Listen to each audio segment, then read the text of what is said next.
De 250 pour maintenir. 400 pieds, top.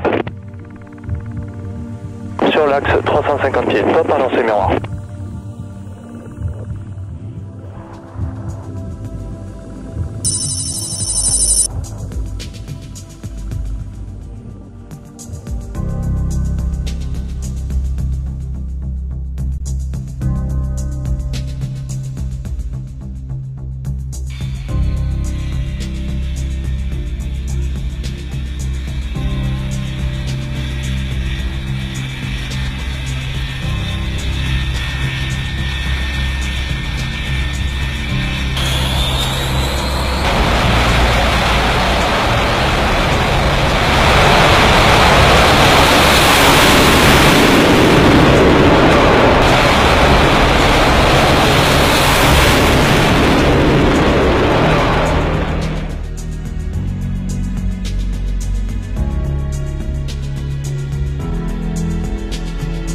Bonjour à toutes et à tous, aujourd'hui on se rend au port de Carqueiranne pour y rencontrer Nicolas Ponzone, président de l'association AREFPAM.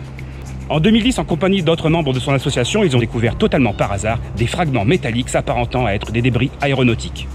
Ceux-ci se révéleront après une analyse de leur numéro de série et une longue enquête fastidieuse être des débris oubliés d'un étendard 4 perdu dans le secteur en 1963. Près de 10 ans après la découverte de ces débris en mer, nous allons voir ensemble ce qu'il reste de cette épave. Mais surtout, je vais vous raconter l'histoire oubliée de ce pilote héroïque qui a sauvé la vie de plusieurs personnes sur la commune de Hyères. Allez, je vous emmène.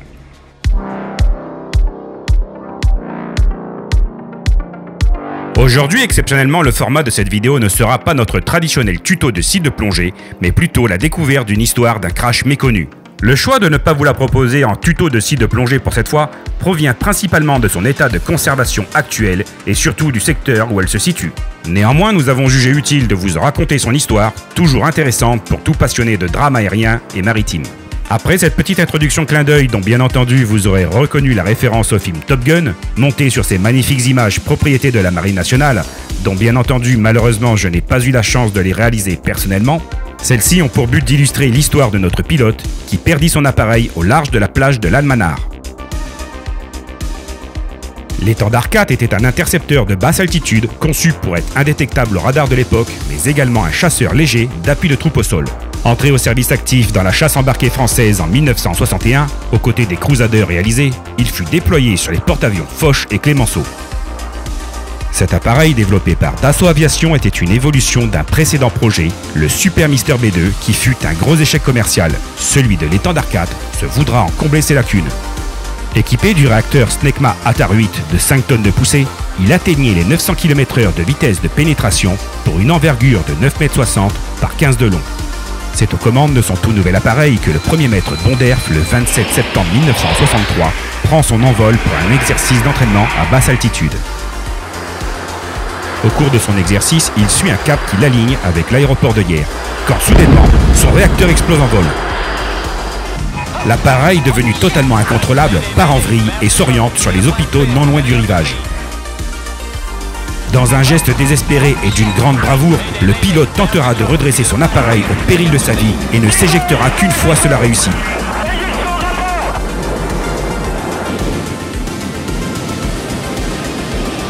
Son action sauvera à coup sûr la vie d'innombrables patients et riverains de ces hôpitaux bordant la mer.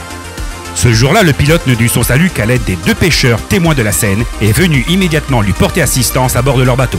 Tel qu'il est prévu dans ce type d'accident aérien, l'armée repêcha les restes de l'appareil afin de mener une enquête nécessaire pour déterminer les causes de cet accident.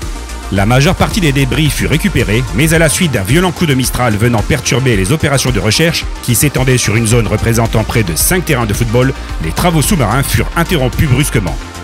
Voici donc ces fameux débris oubliés à l'époque sur le secteur et retrouvés par hasard en 2010 par les membres de l'association.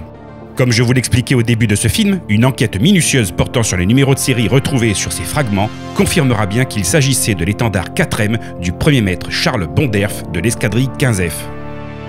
Nous voici de retour sur les lieux près de 10 ans après cette découverte pour voir ce qu'il reste de ces fameux débris de nos jours. Nicolas, lors du briefing, nous mettra en garde sur la faible visibilité observée généralement sur le secteur, principalement due à la proximité de l'exutoire de la station d'épuration de Hyères. Mais aussi sur les risques de s'égarer vu la grande monotonie des fonds marins de ce secteur, mais aussi l'absence de points remarquables pour s'orienter.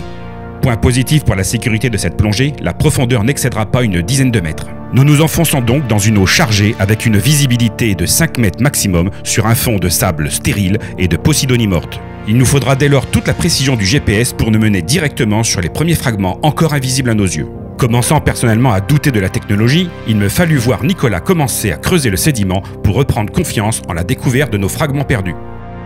Ce qui à premier abord ne représentait qu'à mes yeux un petit rocher, était en fait un de nos morceaux de notre étendard 4 complètement enfoui dans le sable durant toutes ces années.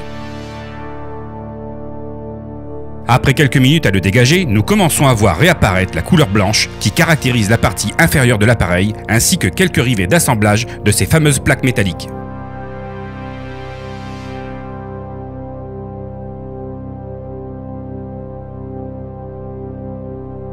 Force est de constater que le site n'est plus en mesure de présenter un quelconque intérêt pour la plongée loisir, nous mettons ainsi fin à notre exploration.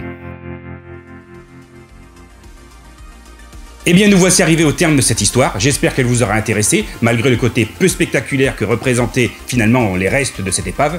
Si ça a été le cas, laissez-nous un pouce bleu, ça nous aidera pour son référencement sur YouTube.